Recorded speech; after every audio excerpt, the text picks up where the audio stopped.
मालकेतु ने डकैतों के सामने आत्मसमर्पण कर दिया था। डकैतों ने उसे चारों ओर से घेर रखा था।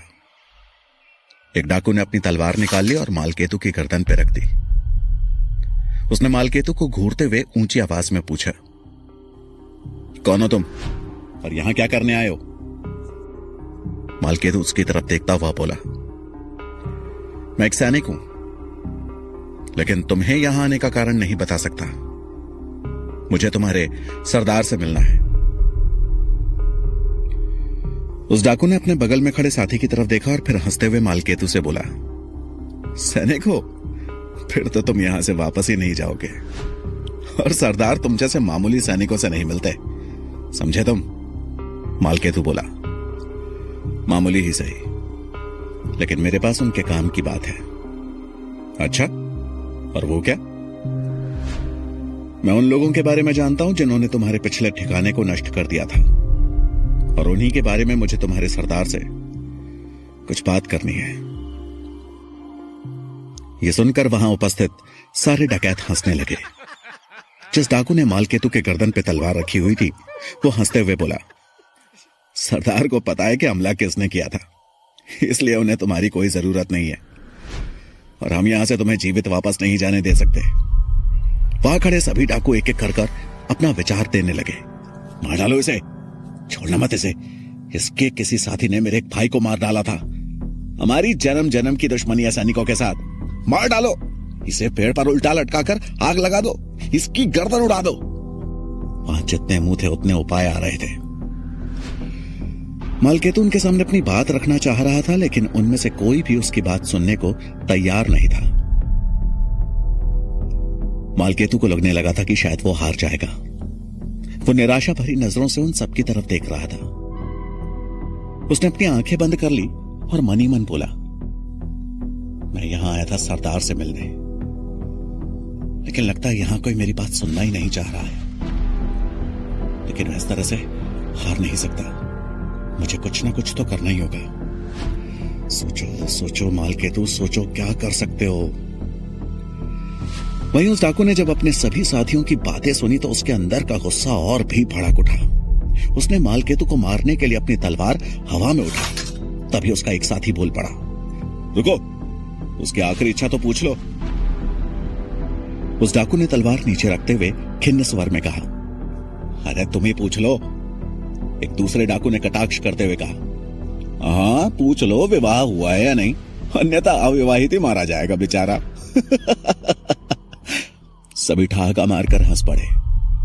मालकेतु बोला, मुझे मार तो दोगे, लेकिन उसका क्या करोगे जो तुम सबकी मृत्यु का षड्यंत्र रच रहा है?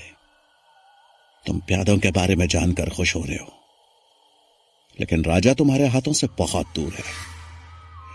वो डाकू गुस्से में बोला, प्यादों तक पहुंच गए तो राजा तक भी पहुंच जाएंगे, लेकिन तुम सत्य बोल रहे हो, इसका क्या प्रमाण है?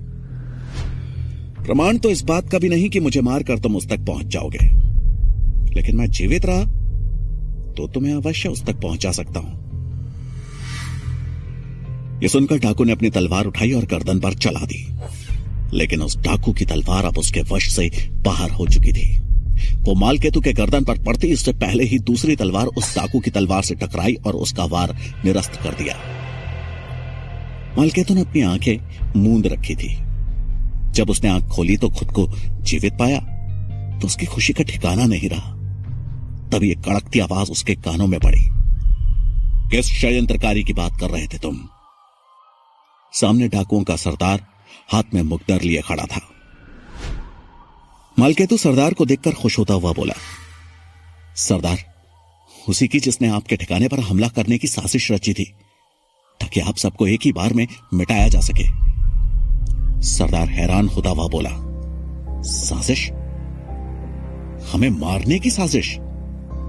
मालकेतु बोला, हां सरदार, जिन हमलावरों के बारे में आपको ज्ञात है वो तो सिर्फ प्यादे हैं सरदार, उनका राजा तो कोई और है। और आपको भी पता है कि प्यादे तो बनते गिरते रहते हैं, लेकिन तभी तक जब तक उनका राजा जिंदा रहता है। सरदार गुस्से में अपने मुकद्दर को जमीन पर मारते हुए बोला, कौन है वो? कोई राजा है?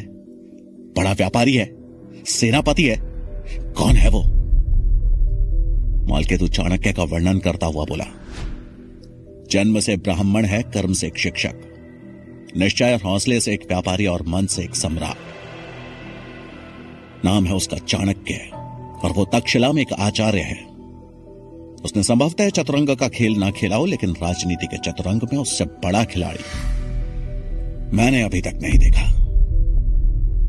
सरदार हैरान होकर बोला, तुम मुझे उसकी सूचना देने आए हो या उसकी तारीफ करने? मालकेतु बोला, मैं अवश्य उसका शत्रु हूं, लेकिन उसकी बुद्धि का प्रेमी भी हूं। उसे ना ही कोई योजना हरा पाई, ना ही मेरे अस्त्र शस्त्र। सरदार नाम दोहराते हुए बोला, चाणक्य। तब तो इसे भेंट करनी पड़ेगी। देखते हैं मैदान पर शस्त्र की जीत होती है या शास्त्र की। जहां डकैतों के सरदार को चाणक्य से मिलने की इच्छा जाग चुकी थी, वहीं चाणक्य इन सबसे अनजान तक्षशिला में अर्थशास्त्र के सूत्रों की रचना में व्यस्त थे। अपने कक्ष में जमीन पर बैठे चाणक्य ताम्रपत्र पर अर्थशास्त्र के सूत्र लिख रहे थे कि तभी राजहंस ने उनके कक्ष में प्रवेश किया और बोला, प्रणाम आचार्य, एक सूचना है। आचार्य चाणक्य ने बिना सर ऊपर उठाए ही कहा, कहो। राजहंस बोला, आचार्य, संभवतः पब्बत, वीरसेन और गजानन मिलकर आपस में किसी नई योजना पर विचार कर रहे हैं। चाणक्य ने अर्थशास्त्र का एक श्लोक लिखते हुए कहा, योजना किसी की गुलाम नहीं होती, लेकिन आदमी के अंदर का द्वेष उसे योजना का गुलाम बना देता है। और गुलाम मनुष्य कभी भी विचार के योग्य नहीं होता। उसकी योजना उसका कारावास होती है और उसके विचार उस कारावास के कैदी। राजहंस हैरान होकर बोला, आचार्य, आपको उनके षड्यंत्र का भय नहीं है? अगर वो सफल हो गए तो? चाणक्य ने ताम्रपत्र को समेटा और खड़े होते हुए बोले, भय हमेशा बुद्धि का विनाश करता है और ऐसी बुद्धि के रहते सफलता कभी नहीं आ सकती। इसलिए मैं भयभीत नहीं होता, लेकिन इसका अर्थ यह नहीं है कि मैं शत्रु को हल्का मानता हूं। कोई और बातें हैं बताने को? राजहंस बोला, पब्बत रोज की तुलना में ज्यादा उत्तेजित दिख रहा था। ऐसा लगता है जैसे चंद्रगुप्त को हराने की बहुत जल्दी है उसे। चाणक्य मुस्कुराए और मनी मन बोले, अपने गुरु से कायरता की सारी परिभाषाएं सीख रहा है। वार सामने से ना हो तो पीठी से ही। कोई बात नहीं, सबकी अपनी अपनी राह है। हमारी राह तो कांटों से भरी है, फिर भी उस पर चलना होगा। चाणक्य को मंद मंद मुस्कुराता हुआ देख राजहंस बोला, आचार्य, आप खुश दिख रहे हैं। चाणक्य बोले, ये कांटों पर चलने की खुशी है। कांटा दर्द अवश्य देता है, परंतु जीवन को एक नजरिया भी प्रदान कर देता है, हमेशा खुश रहने का नजरिया, मुश्किलों का डटकर सामना करने का नजरिया। आचार्य की ज्ञान भरी बातें सुनकर राजहंस भी मुस्कुरा उठा। चाणक्य ने कुछ सोचते हुए कहा, राजहंस, तुम्हारे संदेह के और भी कोई आधार हैं? कोई प्रमाण कि वो किसे लक्ष्य बनाने वाले? राजहंस ने दो पल के लिए कुछ सोचा और फिर बोला, आचार्य, प्रमाण तो नहीं है, परंतु मैं आचार्य गजानन को इतने वर्षों से जान रहा हूं कि उनके चेहरे की खामोशी भी पढ़ सकता हूं, और इस पर वो खामोशी तूफान के आने से पहले की खामोशी मालूम होती है। चाणक्य बोले, ठीक है, तुम जा सकते हो। उनके चेहरे पर चिंता थी। उन्हें नहीं पता था कि आचार्य गजानन का अगला लक्ष्य कौन होने वाला है, सूरजमल, सुकन्या या चंद्रगुप्त। वो बिस्तर पर बैठे इन्हीं ख्यालों में खो गए। उनके दिमाग में भी योजना ने विस्तार लेना आरंभ कर दिया था। जहां तक्षशिला में चाणक्य को अब गजानन के साथ साथ पब्बत पर भी नजर रखनी थी, वहीं मगध में उनके धैशी शंभुनाथ की हार के बाद अमात्य के घर पर खुशी मनाई जा रही थी। अमात्य के कक्ष में एक तरफ वो स्वयं बैठे थे और सामने सेनापति भुजंग और वो गुप्तचर जिसने सही समय पे मिलिंद को मारकर अमात्य को विजय दिलाई थी। बीच में लकड़ी की एक गोल दरख्त पर एक पात्र में मदिरा रखी हुई थी। अमात्य ने मदिरा को एक पात्र में डालते हुए कहा, जब दुश्मन की हार उसकी आंखों से टपकती है ना, तो उसके स्वाद का नशा मदिरा भी नहीं दे सकती। गुप्तचर हंसते हुए बोला, सत्य कहा आपने महामंत्री जी। मंत्री शंभुनाथ का चेहरा देखने लायक था। अमात्य ने मदिरा का एक पात्र सेनापति भुजंग को दिया और दूसरा पात्र गुप्तचर की ओर बढ़ाते हुए कहा, लो तुम भी। गुप्तचर ने हिचकिचाहट भरे स्वर में कहा, महामंत्री जी मैं। अमात्य ने जोर देते हुए कहा, अरे लो पी भी लो, आज खुशी का वक्त है, क्या पता फिर कब नसीब हो। सत्य कहा आपने महामंत्री जी, आपके साथ पीने का मौका रोज नहीं आएगा।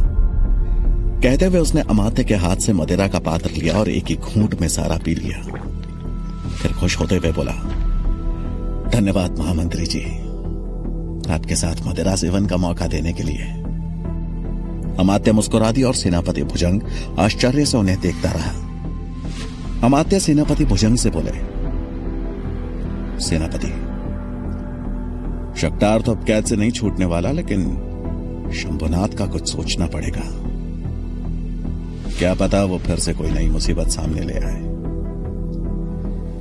एक बार पेड़ की शाखाओं और तने को काट दिया तो उसे जड़ से उखाड़ना आसान हो जाता है। सेनापति भुजंग मदिरा का एक घूंट लेते हुए बोले, मेरी नजर शंभुनाथ पर बनी हुई है, और फिर आपके रास्ते में आने वाला आज तक कहां बच पाया है। अब शंभुनाथ का भी उपाय तो कर ही देंगे। वहीं गुप्तचर ने मदिरा के बड़े पात्र को अकेले ही खत्म कर दिया था। वो नशे में झूमने लगा था। उसने नशीली आवाज में जोर से कहा, शंभुनाथ तुमने क्या समझा था, हम तुमको नहीं हरा पाएंगे। मैंने हरा दिया शंभुनाथ, मैंने तुम्हें हरा दिया। महामंत्री जी से लड़ाई का परिणाम तुम्हें मिल गया शंभुनाथ। अब मेरे हाथ सुरक्षित रहेंगे। अमात्य और सेनापति भुजंग चुपचाप उसे देखने लगे। गुप्तचर ने फिर से घूंट पिया और बोलना शुरू किया, आज मैं बहुत खुश हूं, बहुत खुश, इतना खुश कि बता नहीं सकता। मेरा जीवन धन्य हो गया। मैंने कल्पना भी नहीं की थी कि मगध के महामंत्री अमात्य के साथ मदिरा पान का मौका मिलेगा। मैं धन्य हो गया।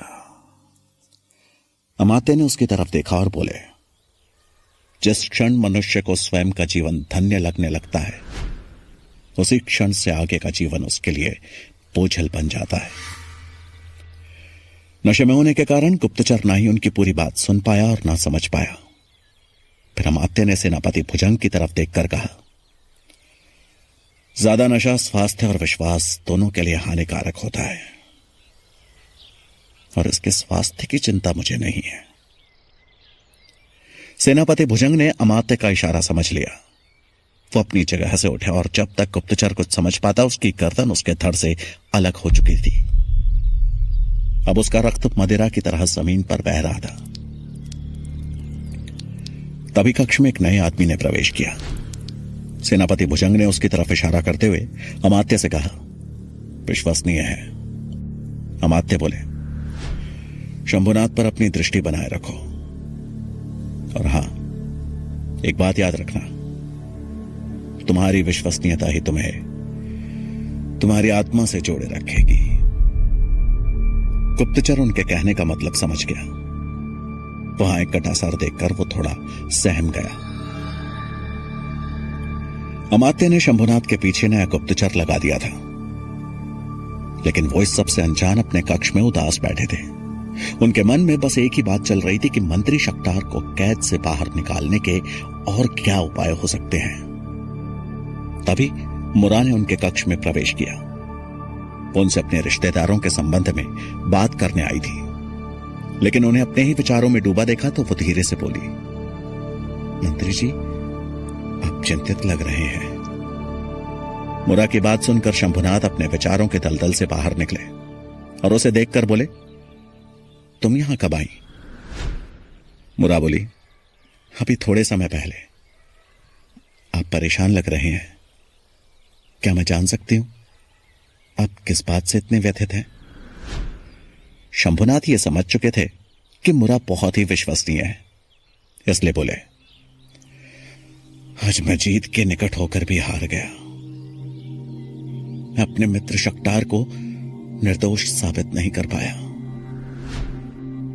मुरा को अन्य दासियों द्वारा ज्ञात हो गया था कि कैसे आज राज्यसभा में शंभुनाथ को दंड दिया गया और मिलिंद भी मर चुका है। वो बोली, आपने तो पूरी कोशिश की थी, लेकिन शायद नियति को कुछ और ही मंजूर था।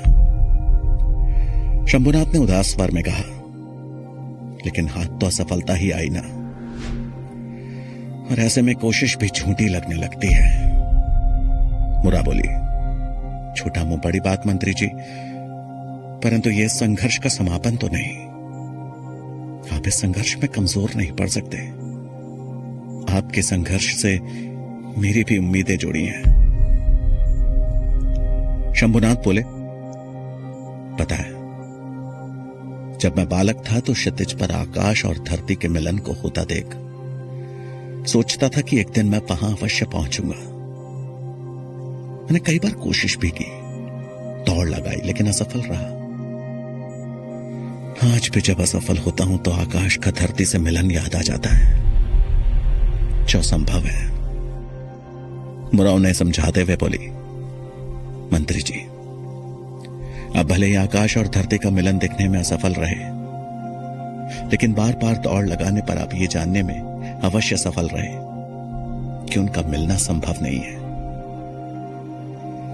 उसी प्रकार जब तक आप एक बार से ज्यादा कोशिश नहीं करेंगे, तब तक आप कैसे जान पाएंगे कि अमात्य को हरा पाना संभव है या असंभव। मंत्री शंभुनाथ को आभास हुआ कि उनसे ज्यादा हौसला तो मुरा के पास है, जो पुत्र वियोग में होते हुए भी अपनी पीड़ा भूलकर उनका हौसला बढ़ाने आई है। वो बोले, धन्यवाद। कुछ पल के लिए मेरा दुख ही मुझे सबसे बड़ा लग रहा था, लेकिन तुम्हारे हौसले ने मेरे भी इरादे मजबूत कर दिए। ये सुनकर मुरा मुस्कुराई। मंत्री शंभुनाथ आगे बोले, मैं मंत्री शक्तार को छुड़वाने के साथ साथ तुम्हारे पुत्र को ढूंढने में तुम्हारी पूरी मदद करूंगा। पुत्र की बात सुनकर मुरा भावुक हो गई। इधर डाकुओं से मिलने के बाद मालकेतु आचार्य गजानन से मिलने तक्षशिला आ पहुंचा। दोनों ही एक गुप्त जगह पर मिले। मालकेतु को जिंदा देखकर आचार्य गजानन की खुशी का ठिकाना नहीं रहा।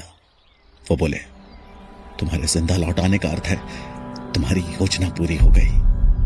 मालकेतु खुश होते हुए बोला, हाँ, योजना का पहला चरण सफल रहा। आचार्य गजानन बोले, अब तो अपनी योजना बताओ।